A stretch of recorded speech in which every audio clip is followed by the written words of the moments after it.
To an episode of QI where I'll be asking quite interesting questions about questions and qualifications. I will be invigilating. The panel's phones have been confiscated, and joining me are the neatly underlined Nish Kumar. The slightly smudged Adi Adepitan.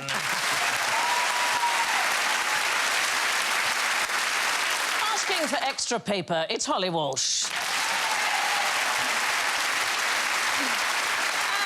No, you can't go to the bathroom. Alan Davis.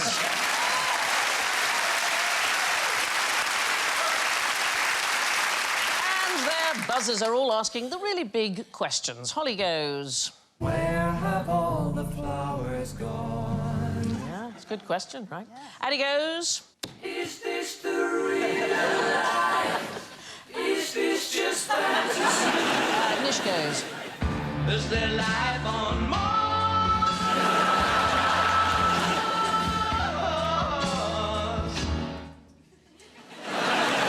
Alan goes... What's new, pussycat? Oh, there's the school bell. There are 8 questions tonight, and you should attempt 3 of them. Please show you're working. You can turn your papers over and start now. This is my worst nightmare. Oh my God, This is terrible. Oh, God. Does it make you actually feel Yeah, I slightly feel anxious? physically sick. I am sweating. These have been made up for us, and it says on the inside, this page has been left intentionally blank, and it says here, this one was an accident. Quite a good list of equipment required on the Oh, yes, what have you got? paper. Well, it says you need a Walther PPK with silencer. Mine's got for equipment required disposable gloves and a schematic of Dungeness B power station. I've got a kilogram of self-raising flour and a map of Sheffield town centre. Mine just says, bring your own booze. Let me ask you a question that is not on paper. What is the hardest exam in the world? Oh. I mean, I hope the answer's doctor. No, this is actually apparently tougher than that. Oh, isn't it a vet is harder than being a doctor? Because that's what vets always say. They're like, oh, doctors do it in 7. Yeah. We do it in 9 or Yeah, with 11. our hands up a cow's arse, yeah. What are you diagnosing there? I'm not a vet, darling, I have no idea. But... You're blacking your way through the exam. Yeah. Stick it up there. Yeah, exactly. Sandy, I don't know why in your thing of you putting your hand up a cow's arse, you're also doing a Bhangra move. Inside the cow, reaching out. Is it to get a job at Apple or Google or one of those? No, it's the test to become a commander of a Royal Navy submarine. Is thought to be the hardest exam in the world. It is, in fact, known as the Perisher. Officially, it's called the Commanding Officers Qualifying Course, but it's so tough that officers from other nations think it's the thing to take. The failure rate, it varies from year to year, but it's about 30 to 45%. Wow. And if you fail, you cannot serve on a sub in any capacity. You can serve in Subway, though. The elves have just told me that it's a myth about the 9 years for a vet training. It can be done in 4. I don't believe that. When you're a doctor, you only have to know how one, organism works. But when you're a vet, yes, people come in with, oh, my stick insect's got eczema, and then someone else is like, this horse is going to explode! It's gonna blow! Is it ticking? That's the ultimate Trojan horse.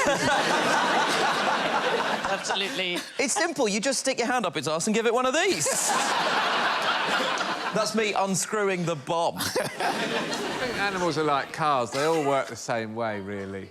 We've spent a fortune on my cat. I've spent over £1,000 in the last 2 years on my cat. £1,000? Trying to make it into a dog.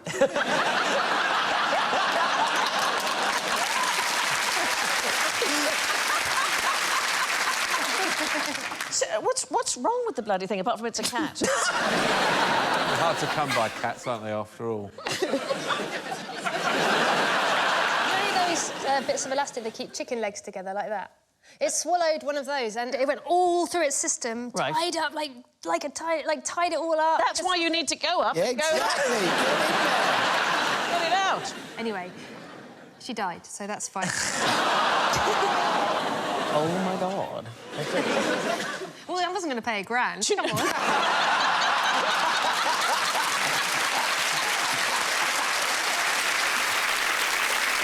Right, so, submarines. They do 3 months of theoretical work. There are simulations and exercises at sea. They're kept sleep-deprived and stressed. They get them drunk and see how they operate with a hangover.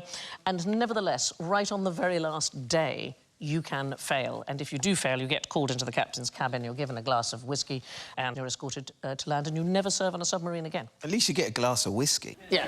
In America, you have to pass a 150-question exam to become a certified cheese professional. You need, I love this, 4,000 hours of working with cheese. I've got that already. I just stand in front of the fridge and, eat it, because there's no calories if you take it straight out of the fridge. Is that right?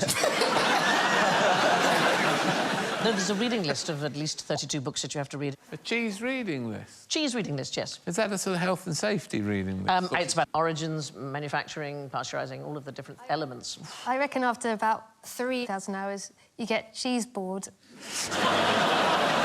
To get a master sommelier diploma, so in other words, to know everything there is to do with wine, you have to identify a wine by its grape, by its region, the year. And since 1940, only 200 people have passed the exam. Don't they get their noses insured for, like, hundreds of thousands of pounds? It's all about having a good nose. You can't smoke as well, because that kills all your taste buds and smell buds. Who wants to have a glass of wine without a Booze fag, and eh? fag. Oh, yeah, master sommelier, mate. I mean, this is absolutely true. I have never done cocaine, and I told a friend of mine that, and he said, it's a real waste of that nose. Right, moving on. Exam papers away, please. Oh, phew. Can you name the question in the least successful poll of all time? Should the United Kingdom be already in the European Union?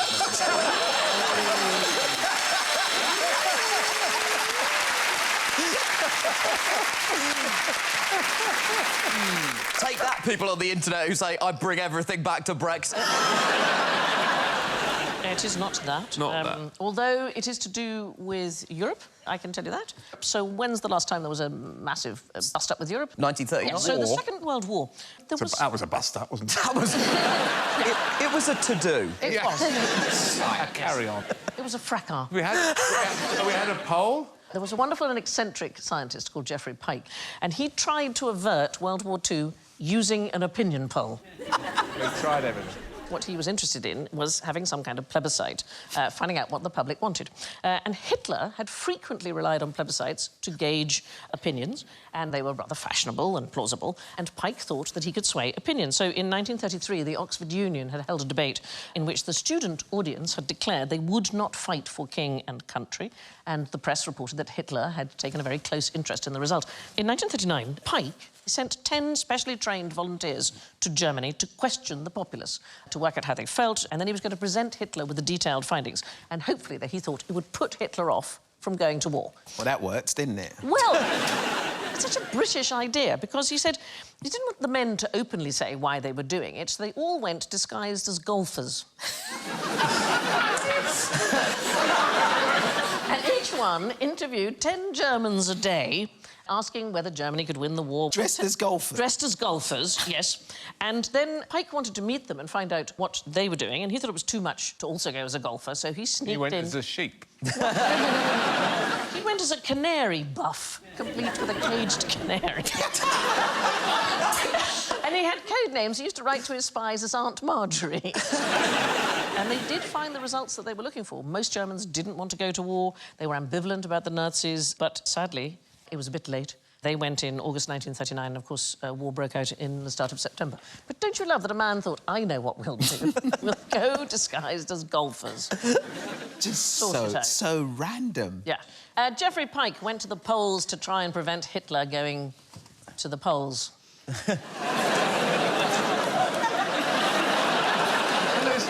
that's happening hard. now, you know.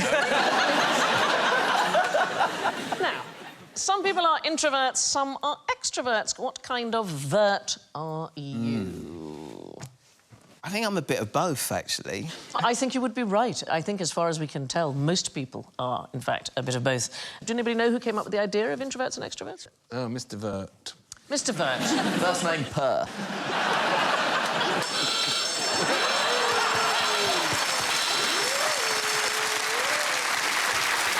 I really hope they use that as the still for radio. Me and Alan were just perfect.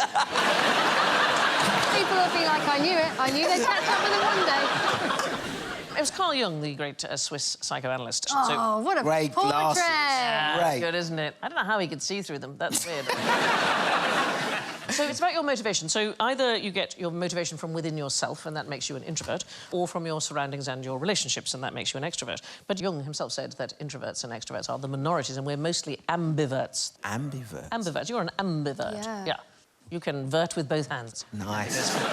But it's very bad news for something called the Myers-Briggs Type Indicator. Oh, is Oh, that that's insanity. personality types? It's a personality test. Yeah. So it was invented by a woman called Catherine Briggs and then her daughter, Isabel Myers, and they worked on it together. They had no particular expertise in this area, and they developed it because Catherine Briggs met her future son-in-law, didn't think he fitted with the family, and wanted to find out why. So she developed this personality test and basically divides people into particular types of categories. So you get extroverts versus introverts, which we already know, not really a thing, and then sensing versus intuitive, thinking versus feeling, and judging versus perceiving.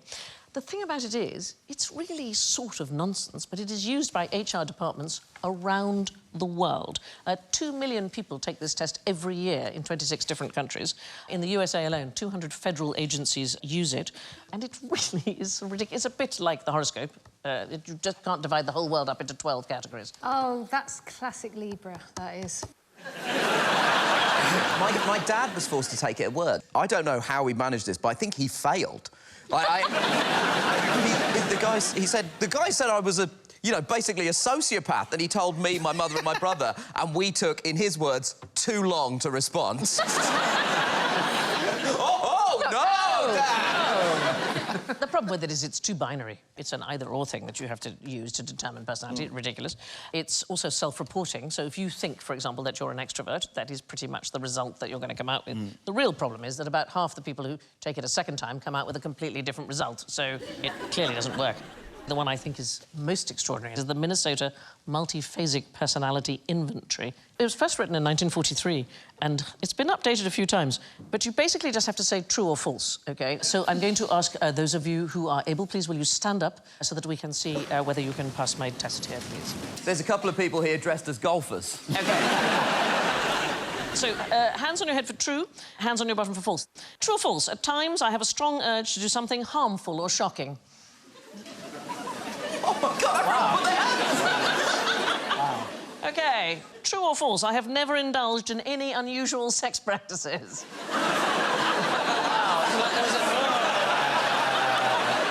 Unusual is a loose word. Yeah, it is. I mean... Yeah, I had a wank in a porta cabin once. Is that... That was my dressing room, you bastard. These are genuine questions from this test. I would like to hunt lions in Africa. True or false? Hardly anybody. Quite a few. True or false? I am fascinated by fire. Oh, wow! OK, and finally, true or false? I am a special agent of God. Thank you very much. Right, applaud yourselves. That was very good. Very well done. But those are genuine questions to try and decide whether or not somebody would be suitable for a job as a clerk. Now, for a bit of role play, 3 of you have got police hats under your desk. Paddy, I want you to play good cop. Holly, you play bad cop. Alan, you're going to be normal cop. yeah, it's good. I There don't we have go. the voice to play a bad cop. Go for it. I can't, like, I can't swear with this voice. It doesn't, like, give me your fucking secrets. It just sounds delightful. Nish has a secret. I want the 3 of you to find out what it is. Please. You look like a traffic warden. Right. It looks I like think- someone from the Village People. I think he's about to go to a hen night in Strit. Right. This is in the spotlight. Oh, my It's got God. a secret. Come on. This is American immigration all Okay. over again. Go on, you start. I know you've got something going on, mate.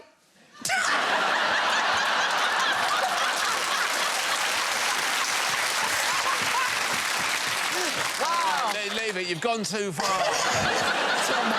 Oh, we're a comedian, are we? Actually, yes. No, you'd be nice. You'd be nice. It's a lovely beard you have there, Nish. Thanks very much, Addy. I've had it combed, and I also really love the fact that you've turned your policeman hat backwards and are wearing it like Samuel L. Jackson's Kangol. That's what I'm talking about. Hashtag time's up. We can't flirt at work anymore. Wait, hang on. You're supposed to be the bad cop. All right, Sonny Jim. Sunny Jim.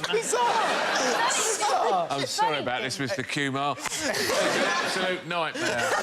It's like being interrogated by Dick Van Dyke and Mary Poppins. Just tell us what the secret is and I'll call her off. I haven't got a secret. I'm an upstanding member of society. I've not even taken cocaine, in spite of the size and volume of my nose. Good cop? Tell us your secret. No, that's not good. Good would be like, listen, sir, I'm terribly sorry. We switched round. Oh, we're switching round. Yeah. Tell us your secret, you... Sonny Jim! Are you going to confess? I will confess to farting in Sandy's dressing room. Oh, my God. Nish farted in Sandy's... Get him to sign it. You have a right to remain silent but violent. I'm really worried, Holly. You're getting into it now. Shut your face!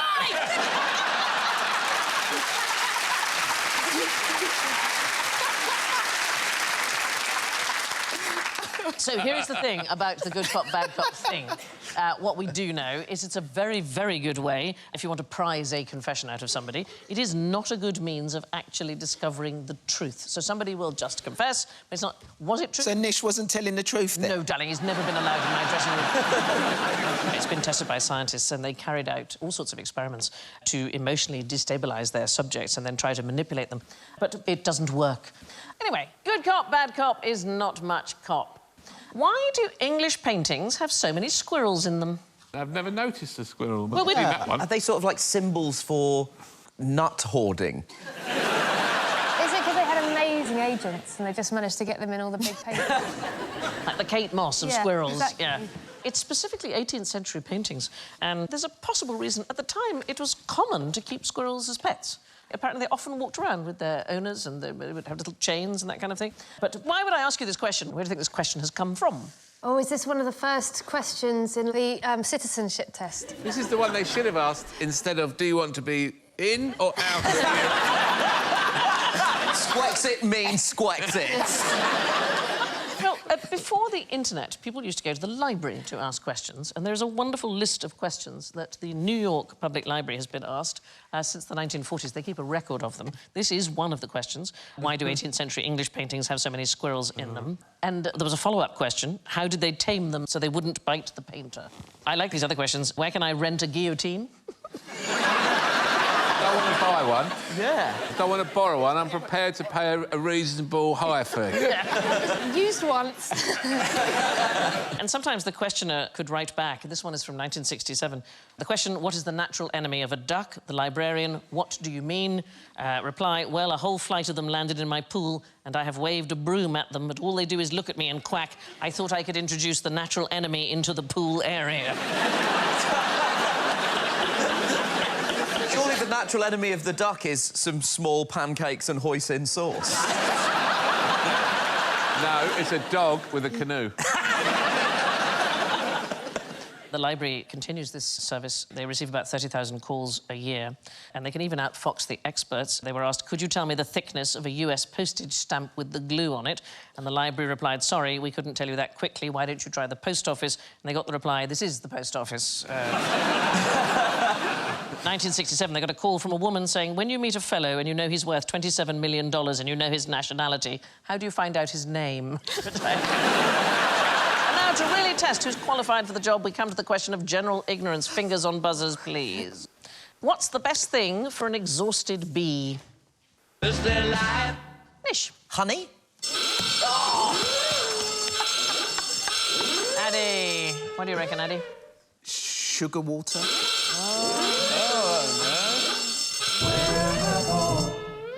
Speed. So here's the thing, never give it honey. The RSPB say feeding a tired bee honey, it's really a short-term solution. It needs nectar. Why are the RSPB wading in on this? That's not a bird. Keep their beaks out of it. They do all sorts of damage because, first of all, honey contains spores of bacteria, and it's perfectly possible the bee may pick those up and take them home and infect the entire hive. It needs nectar, is what it needs. Who's got nectar? I mean, really? They're called flowers. The thing is, darling, it either needs a rest, or it needs to be left alone so it will be encouraged to go and pollinate, or it could just be dying. In which case, the kindest thing is to sit with it and give encouragement, I think. Also, if you make the sugar too thick, you could block up the bee's proboscis. You could then stop it being able to get the nectar at all. I mean, there's nothing really good about giving any honey water or any sugary water whatsoever. Have more bee-friendly flowers in your garden is the best thing you can But do. that's not something you can do there and then. I mean, No, that's tricky. Just suddenly planting a buddleia just for the sake of it. Here's a few bee facts. Bees have furry tongues. They have long hairs to trap the nectar. But what sort of bees make milk? What sort of bees make milk? Boobies.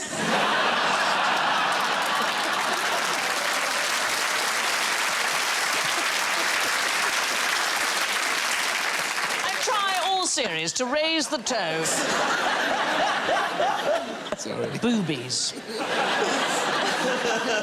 One for the kids. They've got furry tongues. They've also got furry eyes. That's quite weird, right? Yeah, so they have those big compound eyes. They've got hairs between them.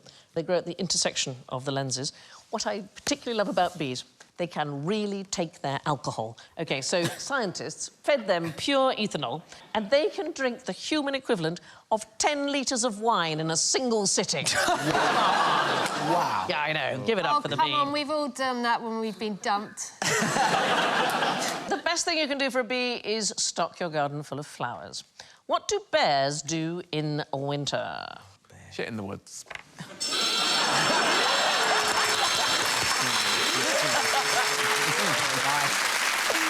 Well, obviously hibernate, right? Watch TV. No, they're not true hibernators. So there are a few species that go into a deep sleep. It's called a torpor, but it's not hibernation. So a hibernating animal will not wake if there's a loud noise or if you touch it or you move it. But bears in torpor, they can wake really easily. And hibernating animals, their temperatures drop tremendously, whereas the bears just decreases a little bit in torpor, much less dramatic. So the only British mammals which truly hibernate are things like hedgehogs and dormice. Middle-aged men. Middle-aged men, bats. So bears don't shit in the woods in the winter. Why? Why do they not do that? Cold, innit? Yeah, so what do they... That is true. So what do they do instead? They pay you good money to just... Banger it up. Either they go or they don't go. They don't go keep at all. it in. They keep it in. So how So their first poo of the spring. Good Lord. is... Woo! Yeah. Oh, my God. It must be like that bit in Ghostbusters when all the ghosts escape out of the sea. But there's a particular way they keep it in. Does anybody know what the particular way is that they keep Cork. it in? Cross their legs. OK, you are the closest. It is... Really? Yes. A cork? Yes, a cork. I thought you said pork. They use a small pig. Imagine my confusion when Yes. he says pork and you go, you're very close. They make a fecal plug. It's called a tappin. It's sort of faeces dried out and hardened, and then they bung it up inside, and it stays that way for 6-7 months. Oh! And then shoots out in a massive... It is, let's say it's jettisoned in the usual way. Apparently it's not a terrible smell. The North American Bear Centre insists the odour is light and not unpleasant. Anyway, moving on. Have a look at this sequence. It goes 1, 2, 4, 8, 16, 31. What is wrong with the sequence? Well, they're all doubling up, aren't they? Yeah. Apart And from then the last there's one's one... So it should be 32. what? It should be 32. So I love this because it is a sort of philosophical thing. The fact is, we simply don't have enough information here in order to give a single unique solution. So it would be that if everything was doubled... Sorry, I got my stick out. So if you have a quick look at this, so the sequence is actually the number of regions in a circle and divided by the lines connecting a number of points. So if you have a look here, here's the 1, and there's 1 point, so we have just 1 region. Here is the 2, so we have 2 points, and we have divided it into 2 regions. When you get 3 points like that, it divides into 4 regions. 4 points like this, 8 regions. 5, it becomes 16 regions, but when you have 6 points, there are 31 regions, and therefore it is a completely correct sequence that it should go 1, 2, 4, 8, 16, 31. So there are at least 2 valid answers. 32 just seems to us to be the more obvious one. But That's because of the darts. What? 32. Is that in darts? Yeah. In darts, it's very important, if you can, to try to get to a double 16. OK. Because if you miss it, your next dart is probably going to be on a double 8. And if you miss that, you'll be on a double 4. Right. But if you're on a double and another double, Yes. double 17, for example, and you miss it and you hit the 17, you're not now on a double. You've got to get another odd number, and then you can go on to a double. How many best people... if you can to work to 32. Right. Are there any darts players in who'll back me up? Yeah. 3. The QI audience and the darts audience. Is it an Olympic sport, darts? Is it an Olympic? No, should be, though.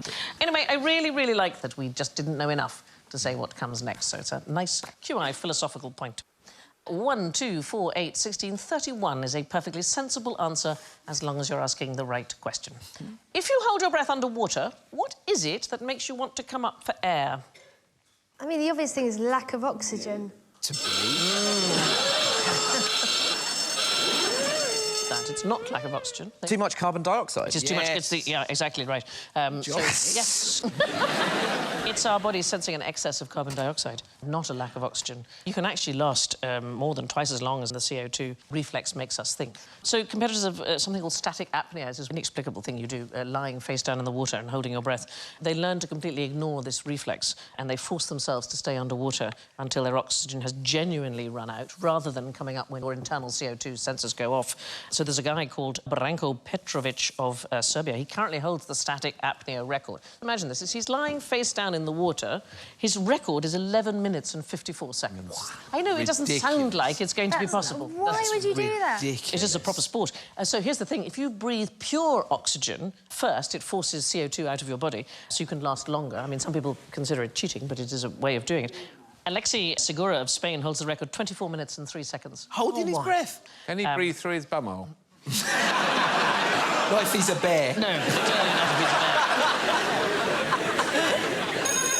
Stay in your seats, the bell doesn't dismiss you. I do. Let's take a look at the scores. In first place, graduating summa cum laude. Oh, my word, with minus 13. It's Holly. In second place, scraping through on a 2-2, frankly, with minus 14, Addy. In third place, with a fictional diploma from Trump University, on minus 19, Alan. And in last place, with minus 27, barely qualified to wipe his own bottom, it's Nish.